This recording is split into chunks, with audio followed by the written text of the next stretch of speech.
জপ করার আগে কি কাপড় বদলাতেই হবে? চান না করে জপ করলে কি দোষ হবে? এই প্রশ্নের উত্তর দিয়েছিলেন স্বামী লোকেশ্বরানন্দজি মহারাজ। মহারাজ বলতেন, ঠাকুর মা স্বামীজির সার কথা একটাই, তিনি আমাদের নিজের জন। মাকে ডাকতে ছেলেকে কি নিয়ম মানতে হবে? কখনো বিছানায় শুয়ে, কখনো খেতে খেতে, কখনো আনন্দে, কখনো কাঁদতে কাঁদতে আমরা মাকে ডাকি।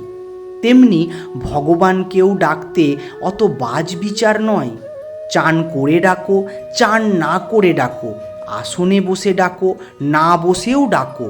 যখন যে অবস্থায় আছো আন্তরিকভাবে তার নাম স্মরণ করো। মনে রাখবেন, নিয়ম ভক্তিকে সাহায্য করে, কিন্তু ভক্তির দরজা খুলে দেয় একমাত্র আন্তরিক ডাক। তাই যখনই পারি তাকে আমরা ডাকবো। জয় ঠাকুর, জয় মা, জয় স্বামীজি। এরকম আরও ভিডিও পেতে আমাদের এই চ্যানেলটি সাবস্ক্রাইব করে আমাদের পাশে থাকুন। ধন্যবাদ।